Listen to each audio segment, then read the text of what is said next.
Let me do this. All right. So here we go. 3, 2, 1.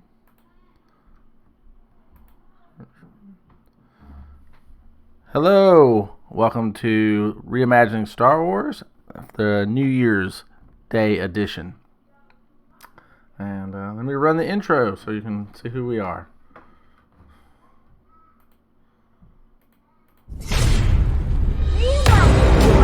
Reimagining Star Wars. Well, hello again. This is the first stream and first video of 2020. Welcome to Reimagining Star Wars, where we're going to kind of discuss Star Wars going into 2020, kind of where we left from 2019 with the Rise of Skywalker and the Mandalorian, and the broken fandom. It still seems to be pretty fractured, and where we're headed to in the future. And with that, Kols, if you'll introduce yourself. Hello there. I am Jerome Kols, or Jeruglo on YouTube. Happy to be here. Happy to talk some Star Wars. He has his own channel, like he said, and we'll put that link to his channel down in the doodly-doo, as Matt Colville likes to call it. And if you haven't checked out that channel as well, that's a pretty cool channel if you like D&D. But so yeah, we were just talking about just a second ago. So the numbers for the Rise of Skywalker aren't great. They didn't come in where we thought they would. When we originally talked about it, I think we all predicted that it'd probably be, somewhere around 1.4 to 1.6, say 1.5, because it would follow traditional values for the third movie in a trilogy, but it does not appear to be doing that. Well, I love you too, buddy. Say hello. Hello.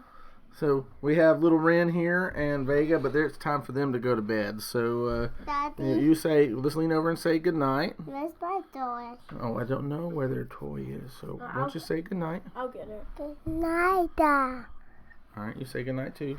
Good night. All right. Good night, Dad. I wish I could read comments and stay up.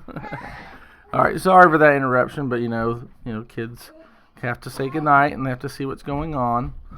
So what do you think is the result of the numbers? First, we didn't have a very strong opening, and then the numbers seem to be tracking in between Rogue One and the Last Jedi. And why do you think that is? I think to me, by the way, does my audio sound good? No, it sounds fine. Okay. I think to me, the thing is people are just kind of tired. Like, after The Last Jedi, people at least were active, even if it's just to hate on it, right? But now, it's just like, it's kind of done now. The fight is over, the journey is over. So, just the excitement to go see it, this feels different than after The Last Jedi, even liking it, Right. So there was no hype because they tried to brand this as the end of the Skywalker saga, right? Make it this giant thing, like you gotta go see it. So you would expect the numbers to be similar to The Force Awakens coming out. But, apparently it wasn't. So yeah, I expected it to be. I didn't expect it to be super high, but I did expect it to be around the 200 million mark. I mean, I saw that it was tracking as possibly as low as 175, but I didn't think it would come in that low. And so I was quite shocked by that low level of those numbers coming in like that. So I don't know why it will do that, why it's doing that. And so it's a little bit shocking for me. And but I guess really what it comes down to is that The Last Jedi, this is my take on it. This is how I would spin it. The Last Jedi really did hurt the expectations for The Rise of Skywalker. and I'm not sure that everyone knew exactly how hard it would hit it. I mean, we know how bad it hit Solo, and I do think that the I won't say it was the boycott necessarily, but the kind of the desire to go to Star Wars was really hammered after the Last Jedi. I mean, it really did rip the heart out of a lot of people who enjoy Star Wars. Yeah, the Last Jedi was kind of a breaking point. I think something definitely broke within the fandom with the Last Jedi, and I think it also comes from a lack of a sense of legitimacy. I know fans of the sequel trilogy may not agree with that, but losing Lucas for all his faults, Lucas was Lucas, right? He was the leader of all of this. And when you take him away, you need to replace him with someone who feels like the heir apparent in order for people to feel like, okay, this is genuine Star Wars. But when you just have big executives, big name people, you just drop in, you don't know if they care about Star Wars, you don't know if they really know Star Wars, right? And then you just have them make Star Wars movies. It feels inauthentic. The only thing that makes it Star Wars is because the people that own it say it is, not because it feels like Star Wars in and of itself. So it's like this Disney era. What's that? It's like this Disney era is legally Star Wars, but not spiritually Star Wars. Right. Yeah. I'm kind of stammering, but I agree with you. I think maybe it is. I mean, we've had our nostalgia played on really hard, but I think people will say that the one that felt like Star Wars was the Rogue One, and but the first two acts of that one are actually pretty slow and boring, and really people just love it because of the last act and where Darth Vader loses his mind inside that hallway, that corridor. Well, you know the interesting thing about Rogue One? Sorry to cut you off. That's fine. But it's like, even if it's boring, because I remember my early criticisms was like, I didn't know any of the characters. Like, I didn't grow to love any of the characters in the movie. But that's gotten far less important to me as I realized that I would rather even a boring movie that feels genuinely like Star Wars than a super hyper exciting movie that has no depth to it. You know what I mean? No meat. Right. No, I'm in that boat as well. I mean, I think that there's some tweaks that could have occurred to make the even in editing to make Rogue One a better movie in the first two acts. But that's a nitpick criticism. I mean, and I'm not really. You can nitpick anything.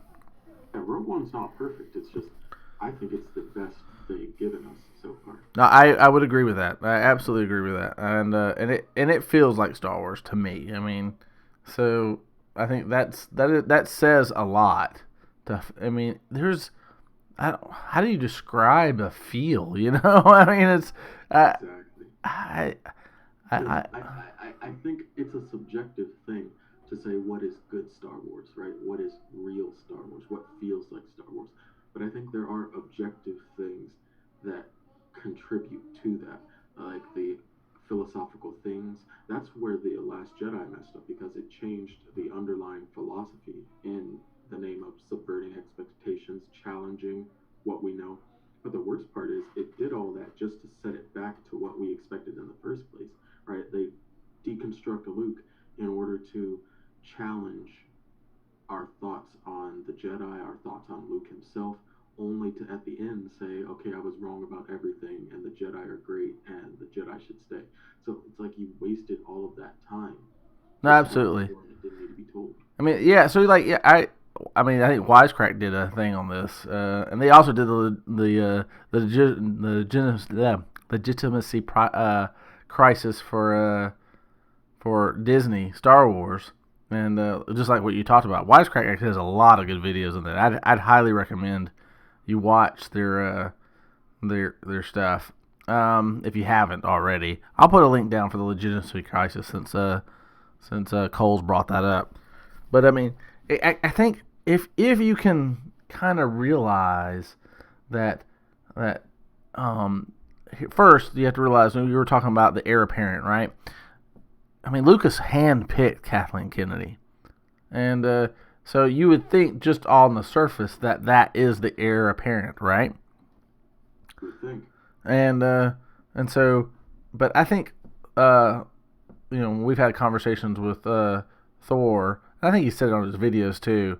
But how basically he felt that Lucas felt the reason why he brought in Kathleen Kennedy, because he thought that he would be able to still have de facto control of Lucasfilm under Disney through Kathleen Kennedy, and so you have to think that what would make Lucas think that is and maybe, and I hate to, I don't want to say this in a way, but I think it's got to be said. So many times people have stated that Kathleen Kennedy wasn't anything but really a secretary or their girl that got coffee, right? And that would of course that completely undermines and is derogatory toward Kathleen Kennedy, but maybe there's some validity to that kind of statement, meaning that she's always just done what she's been told, and she may have run with it. She may have been she's always been a good executive officer, is how I would put it in the military. So there's some people that are good commanders, and there's some people that are really good executive officers. And the executive officer really just is the person who makes everything happen in a unit, right?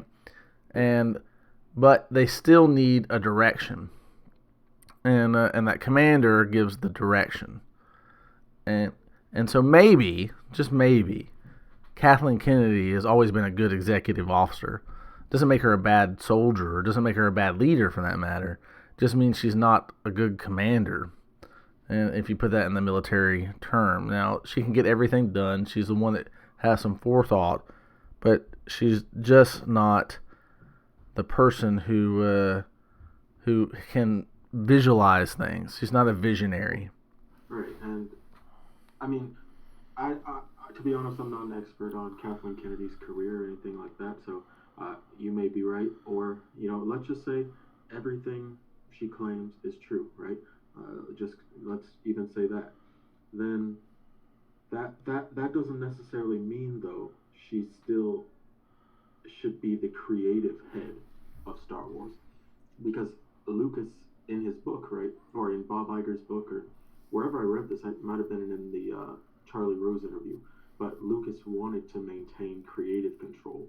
So, like you said, he went into this thinking, okay, Kathy will be the president, but I'll still have creative control. Now, that might have been unwise on his part, but that was the plan. So, Kathleen Kennedy may be deserving of the corporate aspect, but the creative aspect, who do you give that to? So, we need a new creative leader. Right, but then who's ultimately in control? Right? Right, exactly. Yeah. Who is the real boss? Lucas was able to be both, because right. He ran the company, but it was his idea in the first place. You need a new Lucas, or split the roles. Right, but ultimately somebody's got to be, even if they're not doing all the legwork, they ultimately have to set the direction. They have to be the visionary to set the direction. And that's why I was trying to compare it to a company commander and an executive officer. And so the company commander has his vision statement. He sets the direction for the unit. This is the mission. This is what we'll do. And the executive officer is the one that literally executes it. He's the executor of the plan for the commander. He goes down there and he gets everything together.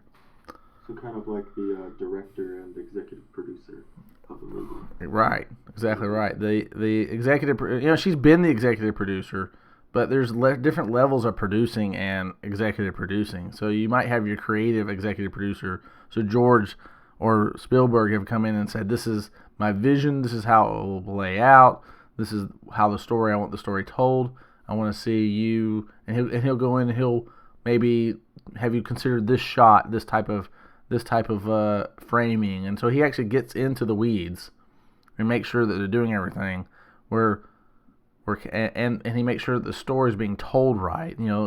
like, hey, no, that if you do that, then you're going to give a completely different feel for the story that I want. No, you can't use those colors because if you do that, it'll give an ominous feel when I want a light feel, whatever, right? And so they they actually get into the kind of feel and the story direction and the vision that they want, right? And so they can actually come in and step in a little bit and say, no, you can't do it that way. That is not the tone that I want to have for this movie. You're tonally all over the place or whatever. And they can make corrections where, the executive officer per se doesn't have that vision for the story, doesn't really know where the story needs to play out and come to an end and conclude. But they can definitely make all the pieces fall into place, logistically to ensure that you can accomplish whatever your vision is, right? Whoever has that vision. Right, and someone in the chat is mentioning Matt Martin from the story group, and I'm not really completely sure what the story group's job is. I guess just to make sure things don't conflict with each other. Right, but that's obviously, to me, that's failed.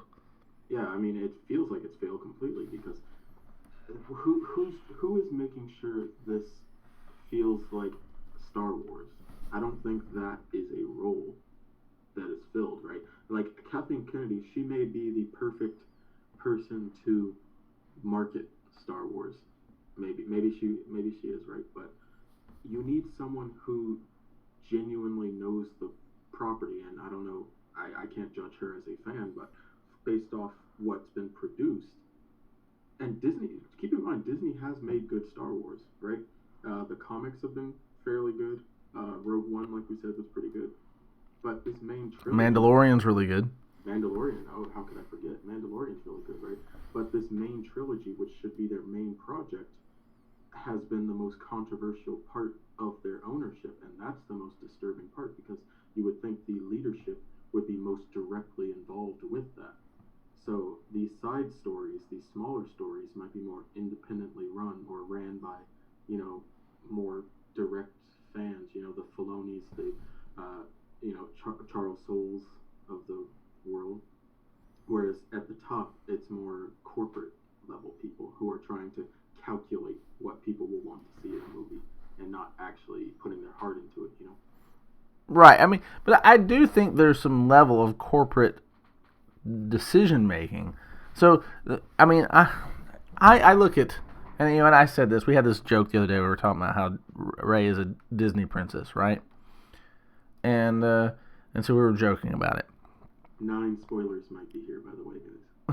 Oh yeah, we might have a few spoilers for 9, but I'm not really trying to do that. But I'm just saying, as we go through, if we look back when they were trying to plan this out, I honestly think that if you look at the Force is Female T-shirts and those kind of things, that Kathleen knew she had 12-year-old boys locked in, right? And which was 12-year-old boys locked in, right? Okay. So I mean that's who Lucas said was his target audience. Doesn't mean that everybody else doesn't like it too, but 12-year-old boys were the primary target. 12 and 13-year-old boys. And so the Star Wars has always been marketed that's been their focus. That's who it was. And then of course adults have liked it also. But their primary audience was that. And I think Kathleen Kennedy came in and said, okay, we got 12-year-old boys locked in. And if we put a cute girl in there, they're still going to come see the cute girl.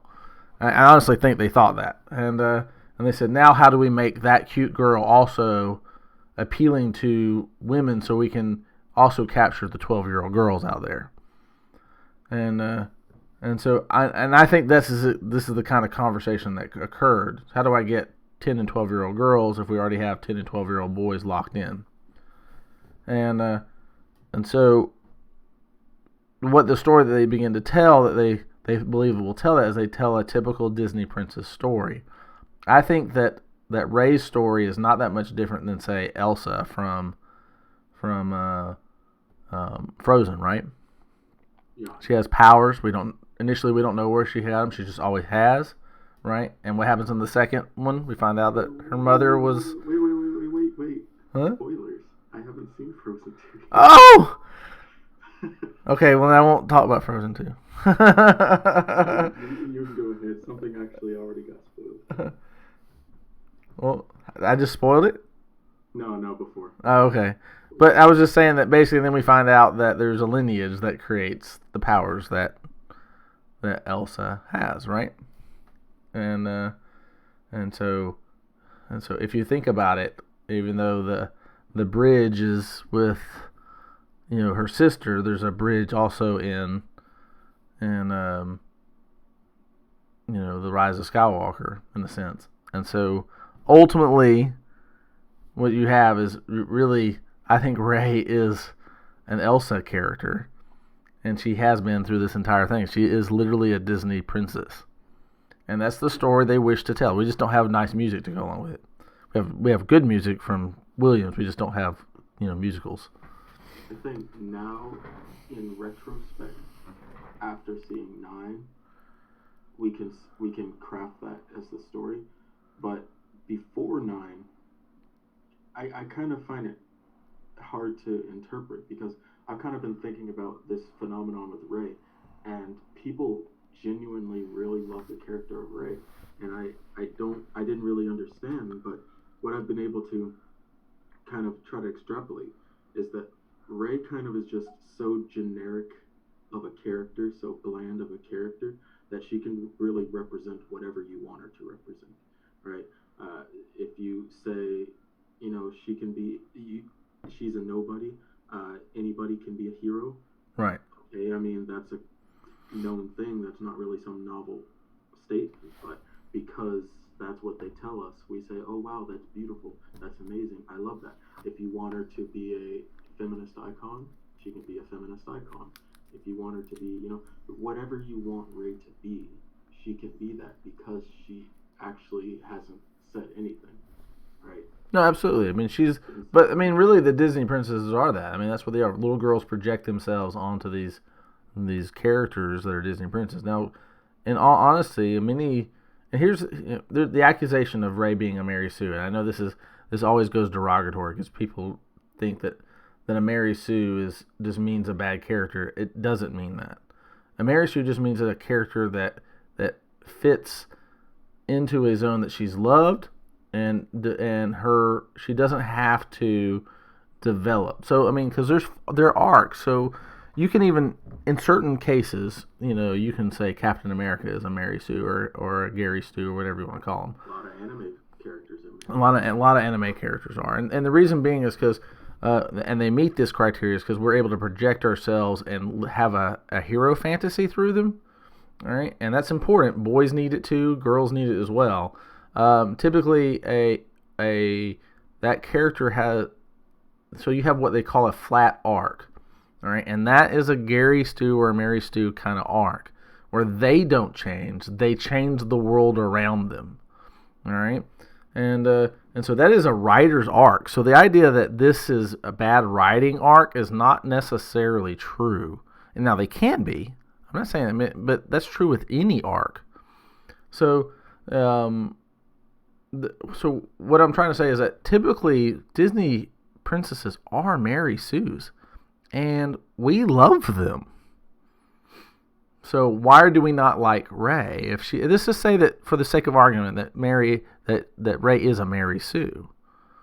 Why do we not like her then? Why is this rejection of Rey come? Is it then say, if we say that we like other characters that are Mary Sues, and I can tell you that, like I said, Captain America can, in some of his pieces, he is basically a Mary Sue because he's in a flat arc, and he's not challenging. He's changing the world around him. That's his challenge, right?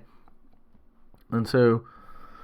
But he in his particular arc is not changing. He already is a paragon from the beginning, and he ends up as a paragon in the end, right? And so he's not changing. All right, so he is the Mary Sue.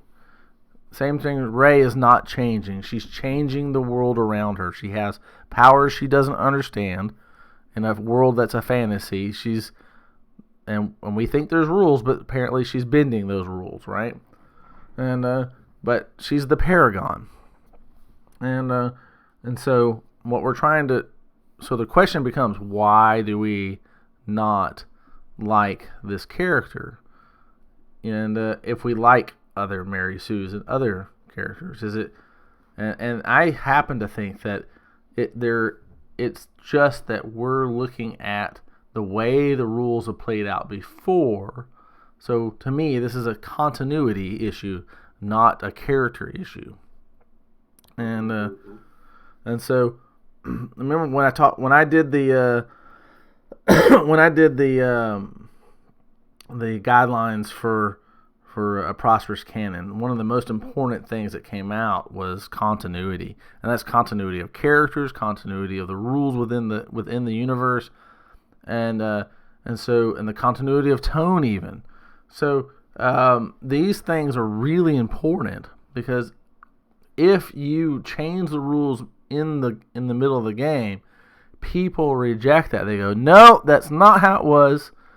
This is not the real thing. And so that is what you're, in my opinion, that's what you're seeing. Now, it may be being interpreted as, oh, you're just sexist, or, we have, I think it's more a matter of just not understanding that. I think it simply comes down to that people have seen a discontinuity, and they're trying to, the reason why, so I think a lot of people noticed it in the Force Awakens. Like they went, what's going on? Why is Rey doing all these things? But they were willing to suspend that rejection based on how things played out in The Last Jedi, right? And they were like, what? Hey, and so we, and we were then began, so the whole second half of The Force Awakens, and in between that and the Last Jedi, we were like, okay, what rules, what's going on? How is she able to break these rules? We need to understand this. What's occurred? My continuity has been broken. And so we're like, okay, we'll get our answers, and we'll understand why. She's been trained before. Something's happened, and we have all these trying to figure out the reasons.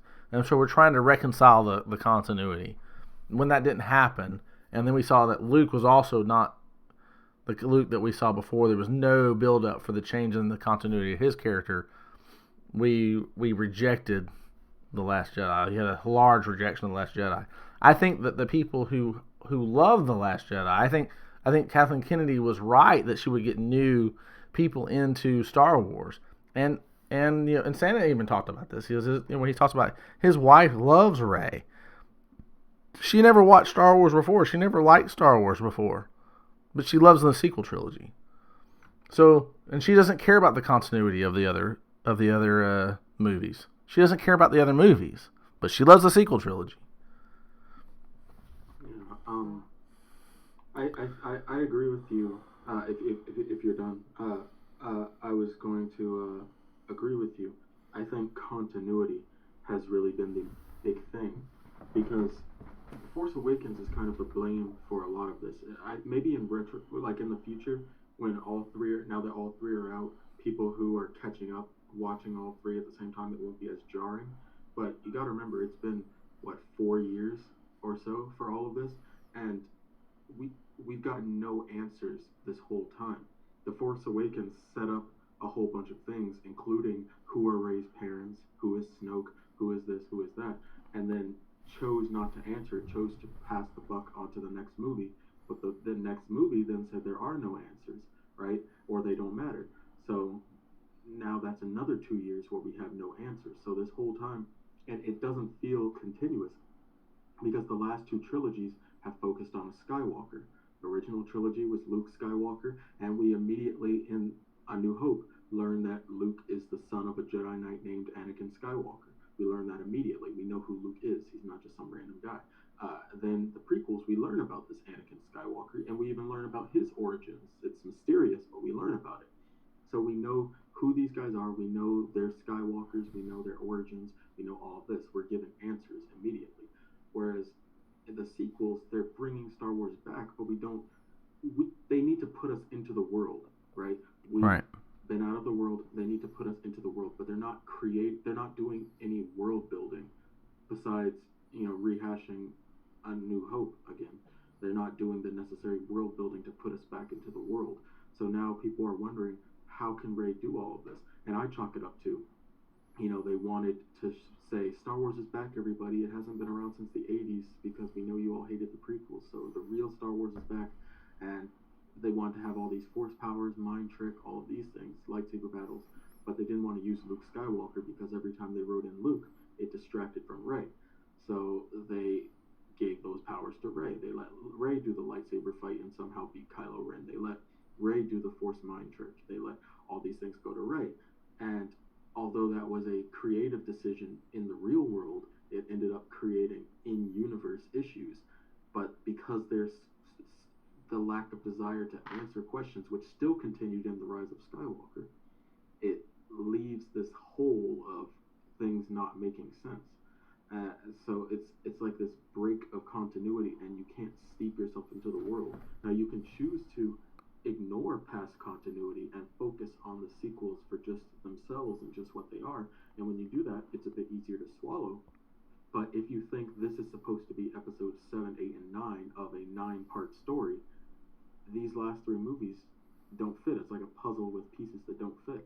Right. I think if we make this a episodes, 1, 2, and 3 of the Rey trilogy, or the Rey saga, then I think that it's just happened to play some stuff over from the last one, but that we say that the Skywalker saga was closed at 6. I think it's a better deal. And I think if it had been played out that way, I think we might be in a better situation. But we're not. And they made the decisions, and I think the backlash that occurred with the prequels was about continuity as well. I mean, I do. I mean, yeah, and the prequels, that they did definitely rock the boat because they're tonally different from the originals as well, and they change some of the story.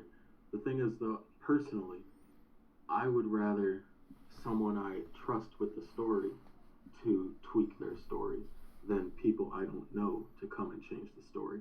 Because if Lucas changes the story, all right, it's his story. But if J.J. Abrams comes and changes the story, I'm like, well, that's not the real canon. This right. is not canon to me, Yeah, I mean, I get what you're saying. I mean, and that's the legitimacy crisis like we talked about. I mean, if you have the legitimacy to say, hey, that's not the way I meant it, right? And change it. Mm-hmm. And or at least clarify it, let's say. But, but even so, if you're telling a story, it doesn't matter if you're the original creator or not. I mean, you will lose fans. There's always going to be fans that are going to accept it, no matter what. And then there are going to be fans who say, yeah, you had me in the original one, but now you changed the continuity. Like, you just gave me something that was not planned for at all, and the rules you set up, you just broke, and you didn't give a reason for why they're broke. And so I reject your story, and they leave. There's always going to be those people.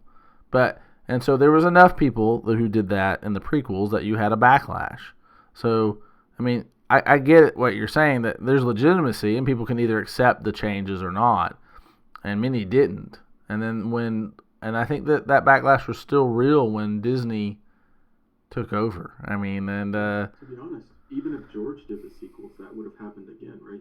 George will be the first to admit people probably wouldn't like his sequels. So it's not just a legitimacy issue, because the fans kind of take ownership of the story right. themselves in a way. So because Star Wars is so big now, it's like a living thing on its own. Exactly right. And there's a religion. It's almost a religion around it. That's why you have to kind of maintain that continuity so much, because they know it inside and out. And but yeah, I think you're right, Dale. If that Holdo being the one that set the situation up with, and because we just didn't know who Holdo was, and so when he is opposite of Poe, Poe's been our hero. We trust Poe, and so then we find out she had a plan all along, and we're in it. But I think that was all part of his subverting expectations. Yeah, he's playing around with. Yeah, he's playing with our minds. Holdo, do we love Holdo? Is she right. good? Is she bad? So yeah, I mean, so whether it's Akbar giving the instructions or Leia giving the instructions, we would have simply trusted those because they're the old legacy characters, and we know them. and so we would have trusted their judgment that Poe was being a hothead and being, and not following orders the way he should have. But the way it was set up, his action was successful in destroying what would have been a fleet killer, which meant the chase would have been over almost instantaneously had he not destroyed the dreadnought, right? Speaking of Poe, by the way, sorry to cut you off. Did Finn, Rose, and Poe not get in trouble for costing the lives of 90% of the Resistance? I guess not. Because, like, their whole side quest was, mutinous. Right. Basically, Yeah, right? it seemed like they got rewarded, like they became the leaders of the new thing. But you know what? There's only like 12 of them, so I mean they were recruiting everybody. Yeah, we don't talk about that. You want to work for me? Well, I would demote you, but we don't have enough leadership, so.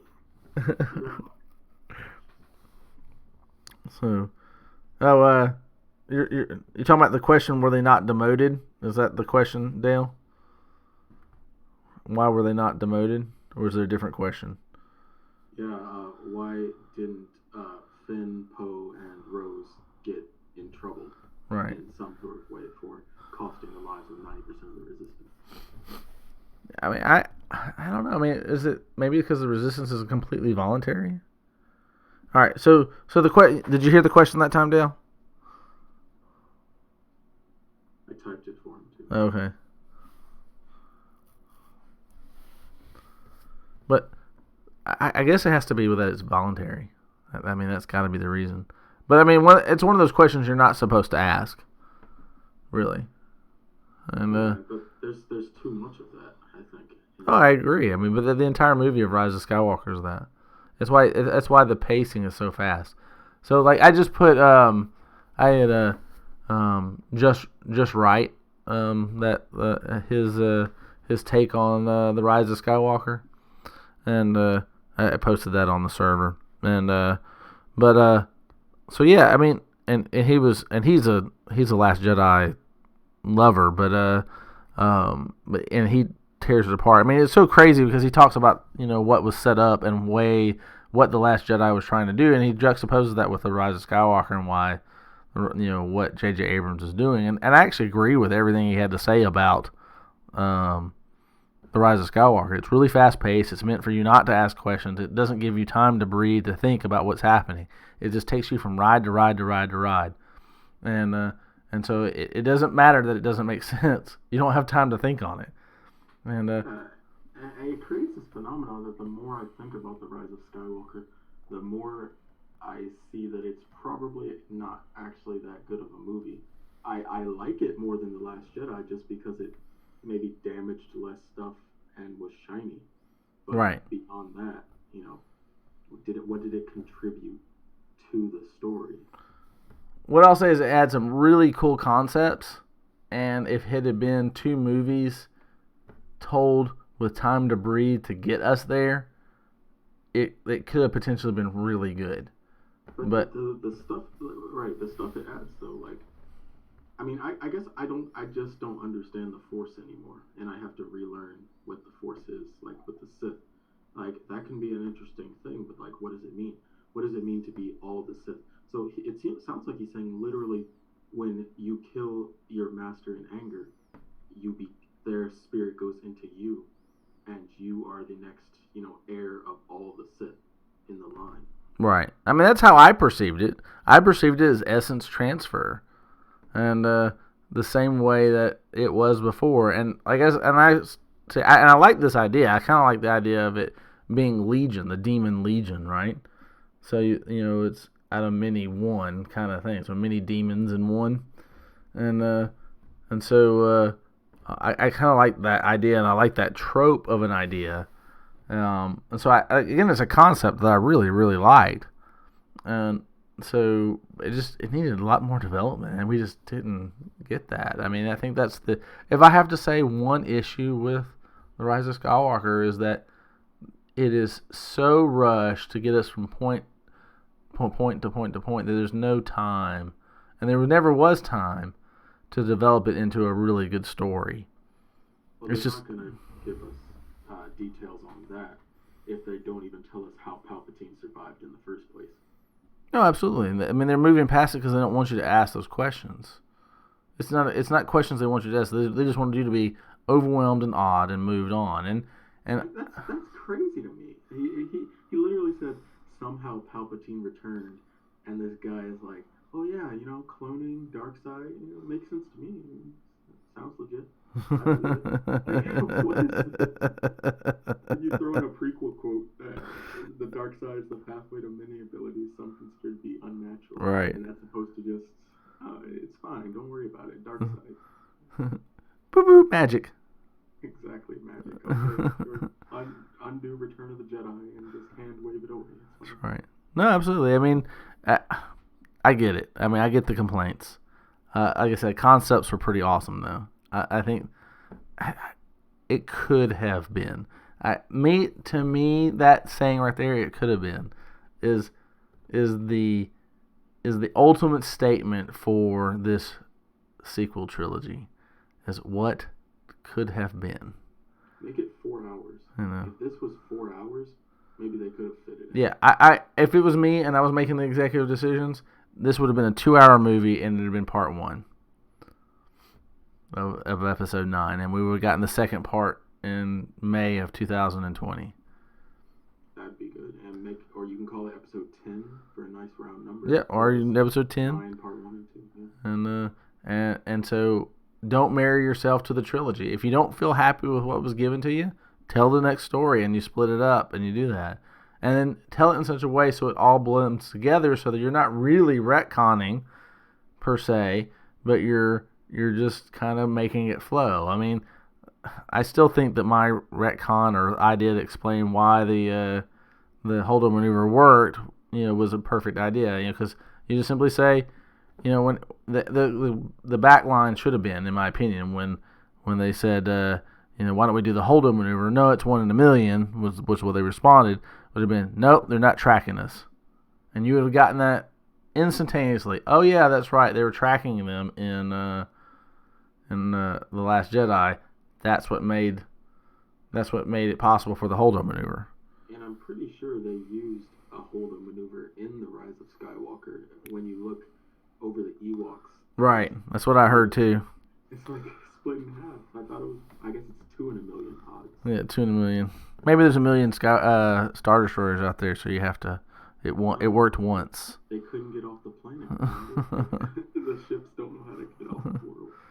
So, well, I mean, but those are the First Order Star Destroyers, or the what do they call those? I can't remember the class. Resurgent class Star Destroyers versus, because I don't know what class of Star Destroyer Palpatine's the Sith class or whatever, Darkness class. I saw it somewhere. I forget.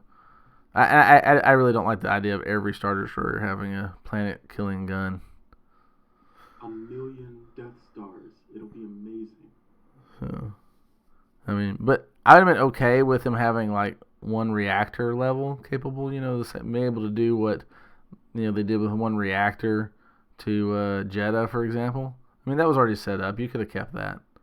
That was pretty dramatic, actually. They are Zyston class. Xyston. Okay, that doesn't even make sense. It's basically just Imperial I-class Star Destroyers with a big gun on the bottom. That's right. Oh, I don't know. I don't want to but not like Star Wars. This does not make me happy. Yeah. It feels, this movie in particular felt the most, and I give JJ credit because I do genuinely think he was trying to make people happy. So, I don't think, like Rian Johnson just tried to tell his story. Right. He did not care about the fans. That was very clear. He didn't care about the fans. JJ and Mark Hamill even tried to tell Rian Johnson, hey, you should probably care about the fans. He's like, no, I should care about myself. Right. And I care about our story, my story. But JJ did care about the fans, and I give him credit for that. But the way he went about it, it really feels like he just looked up fan theories, spun a wheel, picked 10 of them, and glued it together into a movie. Like we got Raylo, we got Ray as a Palpatine. Like, didn't you hear, Ray? You're his granddaughter. You're a Palpatine. Isn't that crazy? Like, wow, I knew I was like. So when I said you were nobody before, what I meant was literal royalty. By the way, congratulations. So, I don't know. What do you want? Finn as a Jedi? Okay, I'll work that in. We didn't set that up that much, but I'll work that in somehow. Let's see. We put Lando in this movie. There's a black girl. Make them related. There you go. Yeah, because there's only 3 black people in the entire universe. I bet Lando's really a Windu. Right. They changed the name somewhere down the line. Like, it's crazy to me. And then they realized what they did, and they erased half the scene. Right. That they're related. It's wild. It feels like JJ wasn't expecting to be responsible for this movie, so he just like set up all this stuff and didn't answer it and was happy and done. And then Kathleen Kennedy calls him up and is like, "Hey, we need you to come wrap up the story." I know. He's like, "Oh gosh, what am I gonna do?" What am I gonna do now? Goes on Reddit or YouTube, finds fan theory. He even said the words "holdo maneuver." No, I know he absolutely did. I mean, I was like, well, I mean, it's okay because it's a very quick way to take you back to that scene. I mean, it actually is the perfect line to say, "What about the hold-on maneuver?" Because there's not a single fan out there. I don't care if you're in casual that won't know exactly what he's talking about. Exactly, like because that was the question. The big thing after they did that, it was like, okay, that was a beautiful scene, but it's like, why don't we always do that? That's right. Don't we just have a ship with a droid on it to kamikaze into all the other ships? That's right. So now they say, oh, we can't because it's one in a million. Yep. I thought they weren't tracking us. Should have been the answer. They clearly did not get my theory. JJ, you should have used my theory. Right. I wish I put out more videos so something I made could have been canon. If I just had more than 300 followers. Right. If I had 1,000 subscribers, please subscribe. Sure. If I could have just gotten Thor to do the video on that. Exactly. And all these artists, their art is getting stolen for comic books now. I know. Put out some art myself. I know. I mean that's the big thing that Eckhart's Ladder is complaining about is how much these artists and modelers are getting their creations stolen by Marvel doing Star Wars comics. Yeah, so while I do give JJ credit, it's almost I don't know what the right word is. I don't think patronizing is the right word. It feels a little sloppy. Yeah. It's like, what is the story? I don't understand. Like, what is the point of all of these sequels? As right. A whole? There was no story to tell. They just wanted to capitalize on the fact that they bought Star Wars, slapped together a movie to play on nostalgia, got caught in a hole, and tried to fan service their way out of it. I guess. Yeah. I mean, I think they wanted to tell a story. I think it was. I honestly do think the Disney idea is what they were trying to go with, but Ryan kind of disrupted everybody's plans. Maybe. I'm not. I still have the theory that Kathleen Kennedy was kind of overwhelmed with the situation because she was dealing with Solo, kind of crashing in the situation getting really bad with Solo in the spring of 2017, and I really just think that Ryan had been so smooth at that point, and she hadn't come in and done a viewing, and so I think they looked at her, and when they did that viewing in that summer, when it was ready, they said, well, you own it, you better figure out how to get this thing righted because we ain't giving any money to fix this in this point in time. And because she'd already had to drop a ton. She was gonna have to redo all of Solo. Yeah. And so that was. I mean, they said that movie was 86% done or 80% done. You know, and I just think that that they were like, no, we're not giving you any money to fix The Last Jedi, so you figure it out. And as The Last Jedi broke the fandom, I think there is a chance that The Rise of Skywalker can help the fandom, not out of, love for the movie, but just, it seems like the other side of the debate now understands better that it is possible to be disappointed in a Star Wars movie, because a lot of times criticisms of The Last Jedi were disregarded. Right. As, you're just a hater, you're just a Disney hater. When it wasn't just being a Disney hater, a lot of times it was, you genuinely don't like this story. And now the other side sees that, oh, it is possible to not like the story. It is possible to be disappointed by a stark change in direction. Because I think this proves objectively that there was no plan for this trilogy as a whole. They're not following some grand plan. Like, some are still holding on that the first two were planned together, which I knew from when I saw The Last Jedi that this couldn't be made by the same brains. No. But, it should be clear now that there was no grand plan for this whole thing. And now we see, okay, so just because it has the word Star Wars on it, that doesn't necessarily mean it's Star Wars, right? And if The Last Jedi is Star Wars to you, The Rise of Skywalker might not be Star Wars to you. Right. And I think people have come into these movies, I think whether it was I enjoyed The Force Awakens. I really did. I went and watched that movie multiple times. And then somewhere around probably mid-January to end of January, I was like, yeah, I don't really like how this was done in the second half. And I started tearing it apart too. And but it took a little long, and I think that was because I was so hyped up about Star Wars coming back that it took longer, And I was still pretty hyped and hoping for answers, but I absolutely agree that there was things that happened so fast and they were so convenient that were so just, you're like, wow, there's got to be a reason, like the Falcon being on Jakku and all that kind of stuff. You're like, nah, there's a reason, and it's not just coincidence. We never heard that good story for another time. I know, never. So sad.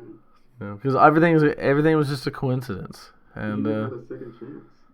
And but I honestly think it could have been a really good story. I think we would have bought the idea of a Star Killer base had we been given a little bit of backstory, like the idea of it being Ilum, which we did get eventually, right? And that was done through the comics, and so I think that the potential was there if it had just been thought out, and you drop those details, as you go along. I mean, the details are really important, and they may not be important for the surface of the story, but they're important for people who really follow your story, your overall fans. And discredit world building and the importance of that. I know, absolutely.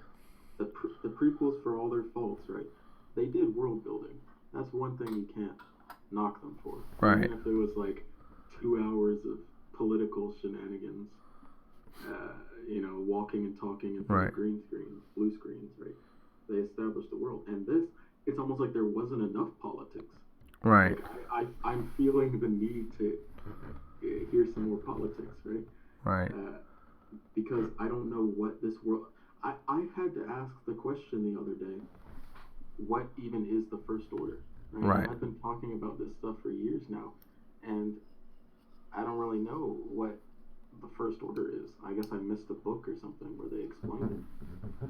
But it's kind of wild that I don't know, because we didn't, in the originals, we didn't need to know how the Empire came. It was just the Empire. That's just what. Right, but you knew that established it was the Galactic Empire. So that established that this galaxy was ruled by an empire, and of course, an empire would have a galactic military. Right, and plus, it was an alliance to restore the Republic, where it was the rebellion. Right. So we know, okay, there used to be, and Obi-Wan says the days of the old Republic before the Empire, the Vader helped to hunt down the Jedi Knights. Right. So they're still building this world that we're in. Right. And in the prequels, they fully flush out how this came to be Right. this way. But then the sequels, it's like everything they fought for has been undone in 30 years. Right. Like, we don't know what happened, and they don't tell us how. They don't tell us why. Yeah, we don't tell us what's gone down It's to like, break it all apart.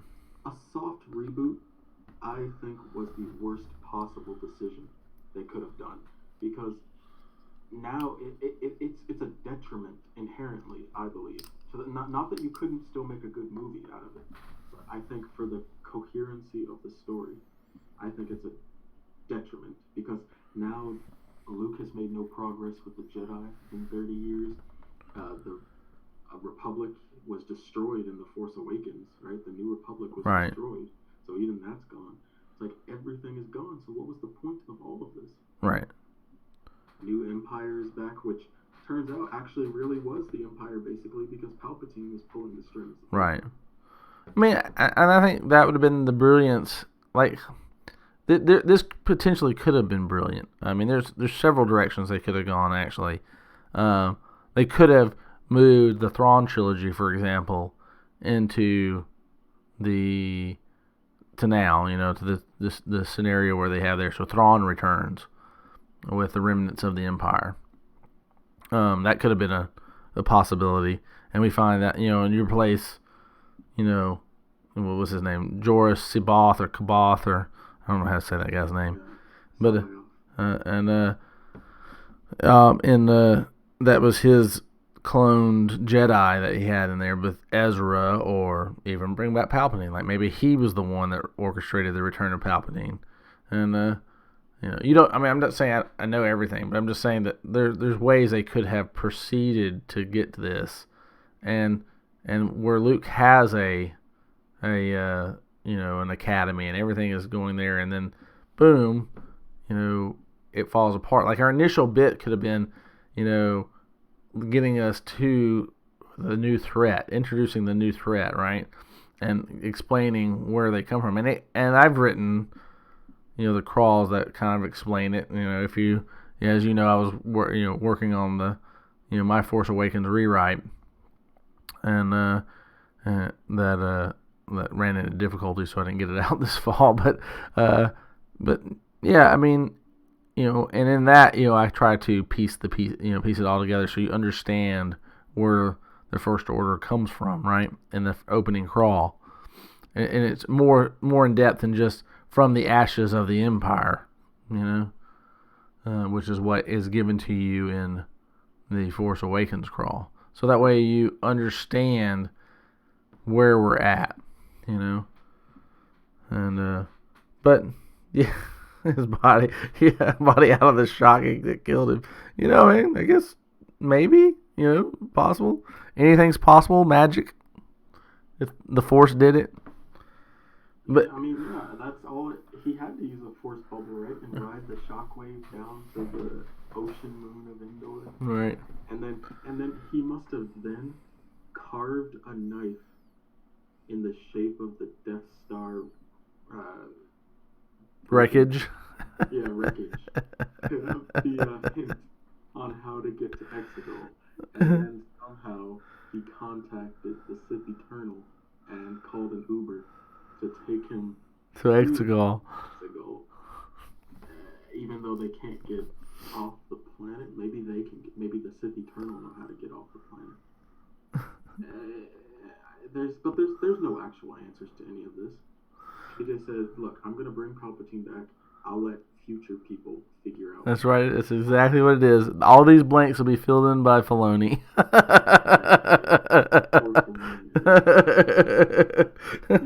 don't want to write for this. Why am I always fixing other people's crap? I know he barely wants to work on Resistance, but they roped him into that. Yeah.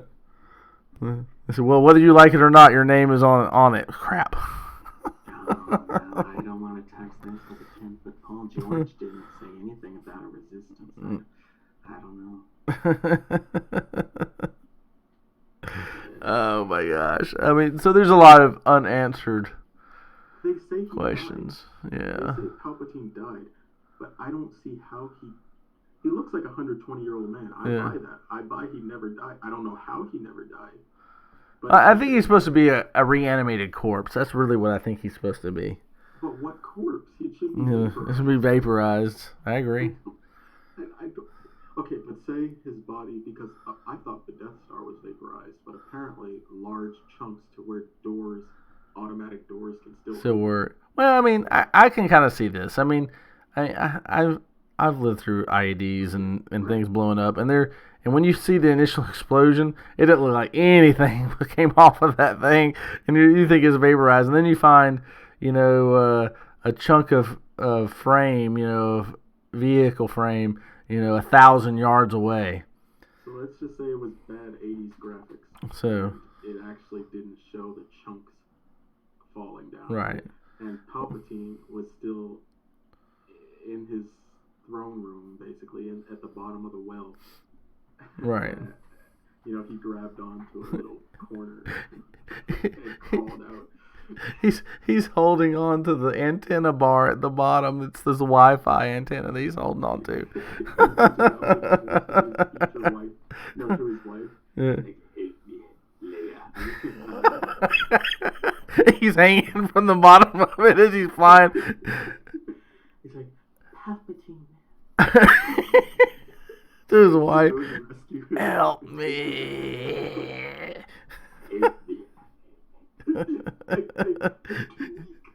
She comes in the in the 1 year Falcon, not the Millennium. Saves his life. In the Century Eagle. And she takes him who's Mrs. Palpatine? I really want to know this. I'm curious. Because the only way that ages add up, he was already the Emperor. Right. When he had a child. I mean, I guess it's possible he had concubines, maybe? Yeah, I mean, he's the Emperor. He can be like, send 1,000 of your finest women. That's right. I don't know. Whatever it was. But I'm very curious about that. Oh, my Lord. And was the son of Palpatine? That sounds like a good character. Was it Triclops? Right, from the old EU. I mean, you read Triclops, and it's clear. Like, if you ever read those stories, and we have some of those stories here for Vega, and even Vega looked up at me and went, "These are stupid."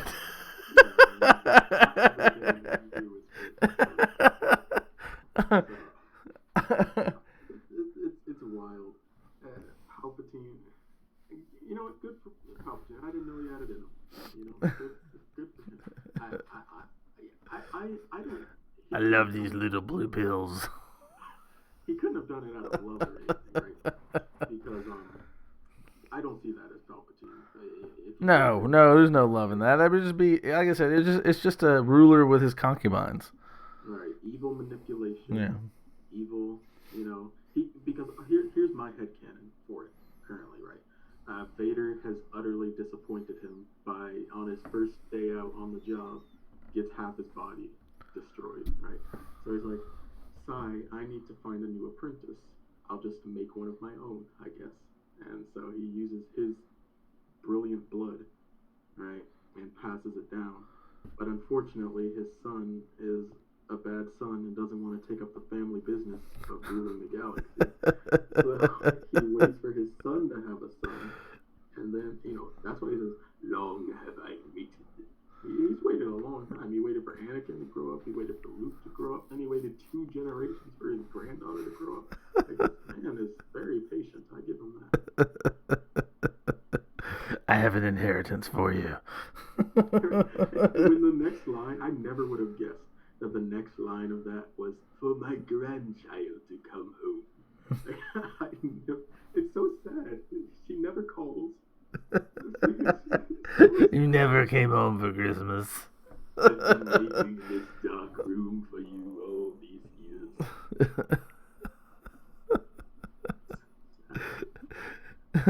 I never once got to give you a birthday present. And when they finally meet, she kills him. I know. I'm grateful. He worked for 30 years to build that ultimate fleet. And No, but he wanted her to kill him, remember? So that he could enter her body and live on in Rey. So I'm pretty sure she was angry when she killed him. She didn't look happy. She did not look at peace. She looked like she was grunting. That's So her I'm, game face, yeah, That's her, maybe. Moral justice. Yeah. Righteous judgment. Yeah, even when I played football in high school. Even then, it's pretty aggressive feelings. I'm not saying I was like angry wanting to kill somebody per se, but yeah, kind of. I mean, like, we're gonna rip their heads off. Those kind of things you talk about. And she actually agreed to take the throne. Yes, she did. Which, to be honest, that would be kind of cool. I would like to see that. If they do a What If Star Wars series, I would like to see Empress Palpatine. Yep. I think that that the beginning of the next of episode 10 should be Rey ruling the galaxy, because now there's no Jedi or anybody else to thwart her. Yeah, I mean, and we find out that Palpatine won. He kind of did. Yeah. Like, his bloodline is the one that continues. And Yep. The Skywalkers are gone. That's right. She takes on the name Skywalker not because of think about this. I mean, Luke didn't want to train her. He was cranky with her. He had maybe 5 minutes of good interaction with her. All right. Other than that, he was hard to be around and was never nice to her. The only Skywalker that was ever nice to her was that she had any interaction with would have been Leia, right?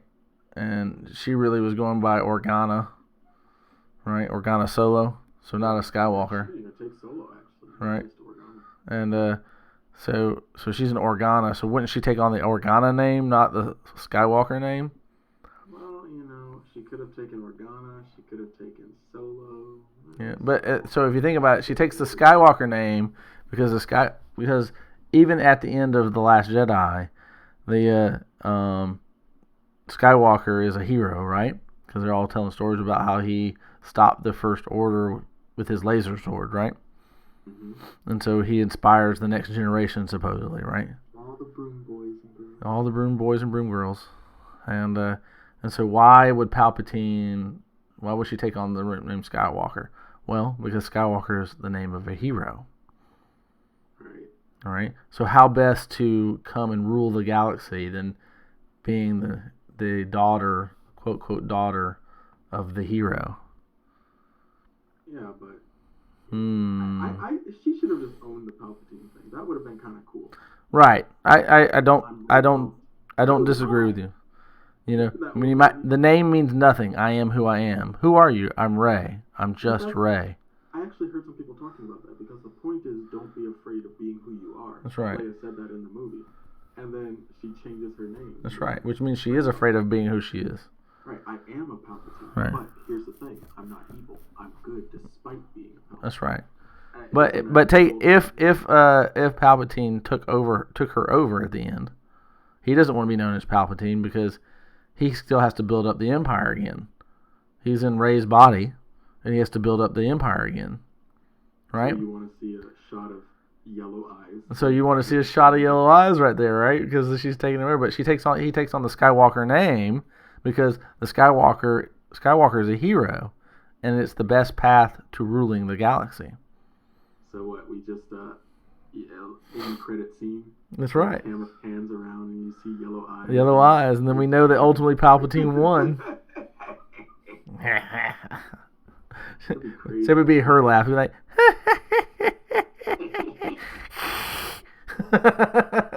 Could you imagine that old lady who's just like randomly there? I haven't seen anyone here since spring of '87. And jump. Who are you? What are you doing? Oh, I'm Rey. Rey. Palpatine. Oh my. Crazy.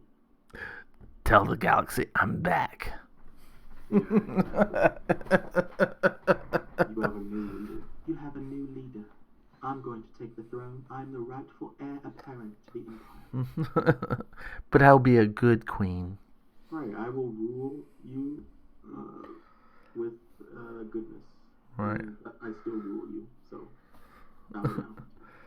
So it'd be like Galadriel with the One Ring. I'll be as terrible as the morning. He'll be the benevolent dictator. That's right. And everybody will love me and despair. So there you go. That's what it is. That's really what happened in the end. Palpatine won. Yep. Congratulations, Sheev. You did it. He did it. He took over Rey. That was the end. He waited a long time. He kind of deserves it, to be honest. Yep. Well, I mean, really, he's all the Sith. So really, the Sith have been doing this for thousands of years. So they've been waiting a long time to rule the galaxy. It actually worked because he corrupted Anakin, got him to waste his whole life being on the dark side, and then turns out he barely even fulfilled the prophecy of the Chosen One. And then Luke, he corrupted Luke's nephew and convinced Luke to take himself out of the picture. So now Luke's gone, and then all that's left is his granddaughter. Yep. They're all gone. They're all gone from the picture. Every Skywalker heir is gone. Yeah, every legitimate Skywalker is gone. Right. That means there's no other Jedi, no other Force user able to thwart Rey. And if he took over Rey, guess what? There's nobody to thwart him. He's ruling the galaxy. Look, 10 years from now, when Disney's a little low on cash, you're going to get episode 10.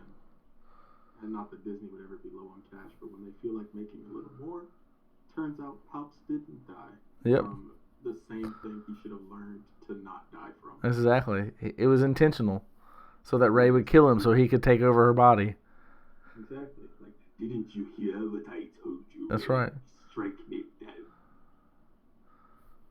And I shall enter you, and together we will rule the galaxy. Yeah, she is Darth, what's a good name? Yeah. Well, Rey is typically light, so what is the opposite of dark? Like noir or something? Dark noir? What did Jen say? Something Darth Fear? Like from Fear? Something? Yeah. No, there was something. She made a good one. Darth Phobos? Yeah. Is that canon now? I have no idea. Tenebrous is canon. Tenebrae, yep. Tenebrous. You have Tenebrous and Tenebrae.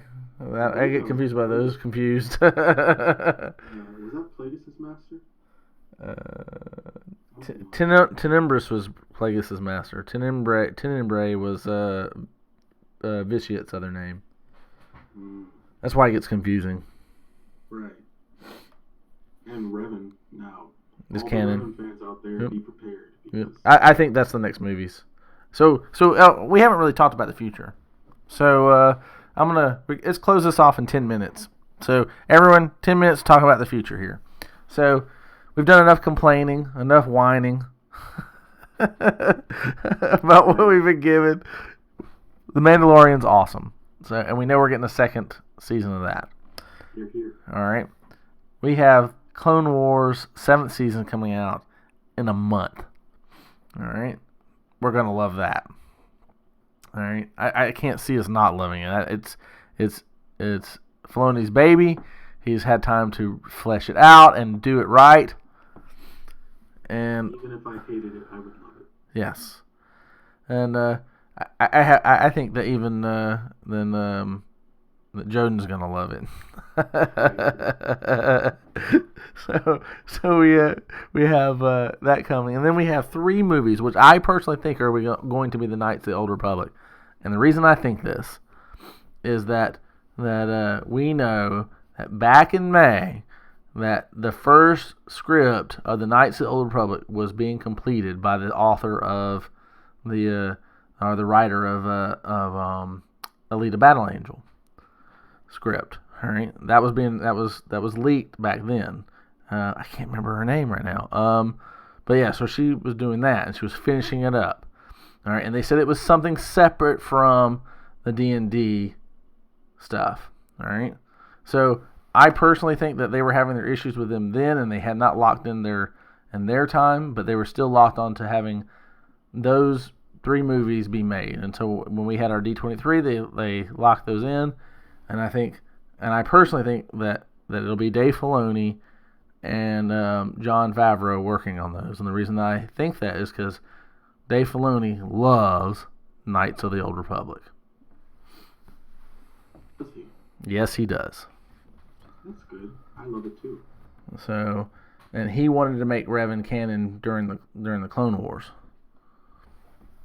So I would say fans of the Old Republic should be prepared if it's not identical to the Old Republic that they know, because I don't predict them just canonizing that game in the form of a movie, right? Right. They'll change it up and tell a good story using some of the same themes and characters. I think Filoni will be part of that writer, and so we already know Malachor 5 is in the group, right? Except now there's a Sith temple on it. Yeah. So I slightly think it's called Malachor now, though, but yeah. right, and so we know that that's been brought in. So I personally think that there's going to be something to do with that, and so they're going to be telling that story. I think that's how it's going to play out. I don't think Malachor would have been in there if it, because they definitely imply there was something in the future or something that dealt with that, and to me it's because it's the willingness to win at any cost. That was what was implied by Malachor, right? Which is also the same lesson that was dropped on us with Malachor 5, the willingness to win at any cost, and what that costs you. What it costs your soul to do that, right? And so I think that's kind of where they're going to go, and I think that's what the story is going to be. I mean, I think it's still going to be I think it'll be fairly close to what the game was. I think, and it's just being cut down and streamlined for a movie because you got to fit, a multi-hour game into 2.5 hours. I agree that Old Republic is probably the next thing they're going to do. I also heard a rumor of a rumor that they're considering doing a Ray series, like a Disney Plus or something like that. I actually do hope they do that, only because I want to see the Jedi come back. I've waited a long time. I feel like Palpatine. I've waited a long time to see the Jedi, and because growing up, I always said they're going to make an episode 7 one day, and everyone would tell me, oh, they're never going to make an episode 7, they're not going to do it. And then we finally get it, and it turns out there's no more Jedi still, Luke's still the last of the Jedi. What was the name of the Skywalker that was 100 years later from... Cade. Cade, yes, Cade Skywalker. If they're smart, they will pick up there. Yeah, that's a good story. And that's where I'd pick up... I pick up 100 to 200 years later. Yeah, have the Skywalker Jedi are existing again, and so they begin there. So we don't have to know the in between that can be written at some other later point in time to fix it, but get us away from. You can keep us with Skywalkers, but get us away from the Skywalker saga. You have pretty much infinite time before or after the Skywalker saga because we don't know when it takes place relative to Earth time. Right. If that even matters. We just know it was a long time ago relative to us. Exactly right. And it doesn't matter. They're light years away from us. It's still, let's say, happened on the other side of the galaxy. We would never know about it. 2 months ago, the galaxy far other side of the universe. I mean, it's a galaxy, but we would never know. With the expansion of the universe, man, we probably don't even see them anymore. Today in a galaxy far, far away. That's right. When the light reaches us, the Celestials just came into existence. If you want to watch for 100,000 years, you can watch the entire story. Whoa, what's going on over there? You get some binoculars and see Sith Eternal fleets flying. Wow. They could do it with hyperspace. I mean, so. I wonder if they could fly in between the galaxies with hyperspace. I wonder what's stopping that. Well, the E.T. people did, Right. If you read some of the E. Oh yeah, that's true. Yeah, the senator was working on an extragalactic mission, and that's why they say E.T. recognized the Yoda mask. Right. No, I've seen that. And that's why E.T. was a Jedi. It's canon, bro.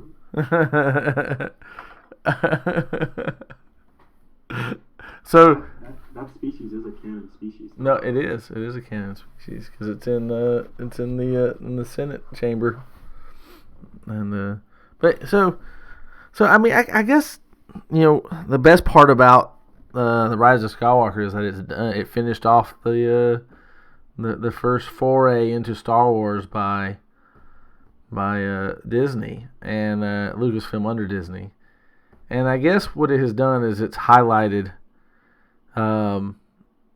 where they've made mistakes, and so I guess they've had a rough first 8 years, but if they can put that behind them and learn lessons, then I think we could have Star Wars could potentially be really good from here on out because hopefully they've learned from their mistakes. The problem is if they haven't, and then they can, and then what happens to the fandom? I mean, the fandom is really split, and I'm not sure. I think the best you can hope for is that if they don't make these same mistakes, eventually people come back, and I think they got to focus back on their core. The core 20%, and that core 20% is not where they were originally expanding, and I don't know if they can do that now. I don't know how many they've lost. I don't know how many they've lost irrevocably. I don't know how many people will forgive them if they go back to that kind of storytelling. I'm not some Disney hater, right? I think the best Star Wars could still be yet to come. It all depends on how you do it, and we've seen Mandalorian. Now, even people that didn't like, or even people that liked The Last Jedi, didn't like Rise of Skywalker, did like Rise of Skywalker, everyone's just like, at least we have The Mandalorian, right? So, right. Can and Baby Yoda. That's Baby Yoda has done it. Right. People who've never even watched a Star Wars movie know Baby Yoda, right? That's right. Disney has and can make good Star Wars. They just need to do it. Yep. I mean, so I think they've had almost just short of a decade of mistakes, and some pretty big ones. And but they've had some good gems in that course of that. It hasn't been all great, but it hasn't been all bad either. So I think Rebels was really good. I really enjoyed Rebels. Yeah, I think Rebels is good too. Project. Right. Rogue One was good.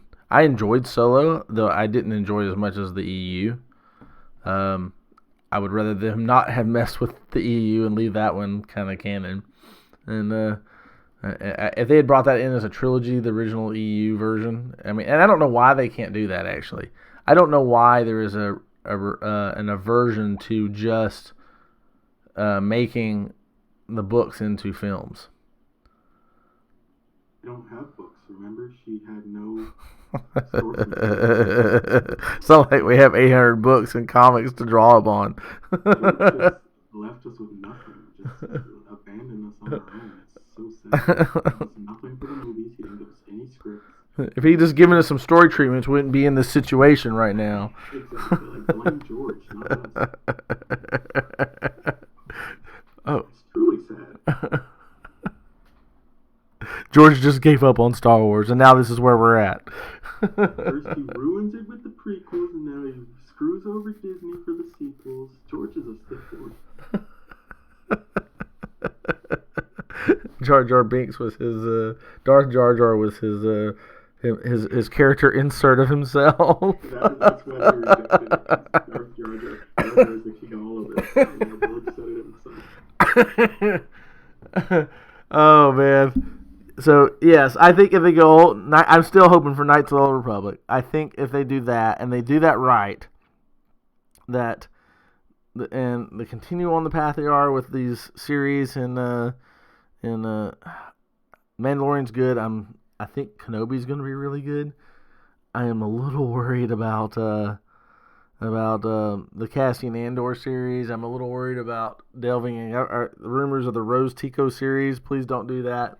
I think I like Kelly Marie Tran is a great actress. I mean, I just think she was in a character that was not well suited for Star Wars, and it's unfortunate because I would have loved to have seen her character be,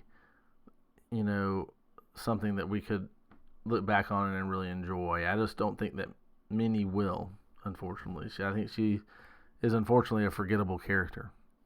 Yeah, I mean, I know. I'm kind of neutral on Rose, but it's like the character wasn't that much, of anything, right?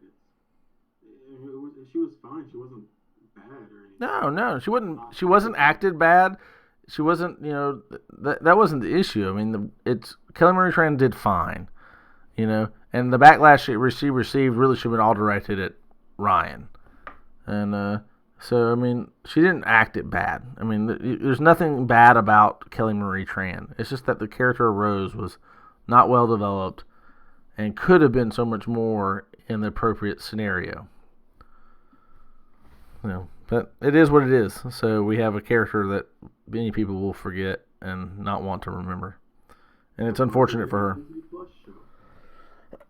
Yeah, maybe they'll fix her in a Disney Plus show. Maybe that's the plan. Maybe they'll do a small series to try to fix her and make her have a purpose. So we learn about how she puts together all the resistant ships. Yeah, like an engineering tale. Right. Rose, the engineer's tale.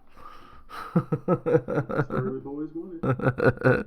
We just go there and it's how to build things. That's the entire series. It's a log of just repairing all these ships and nothing deserted. So today we're fixing the plumbing. Well, Finn can help with that, I guess. He was a plumber apparently. He's a janitor. He was a janitor, right?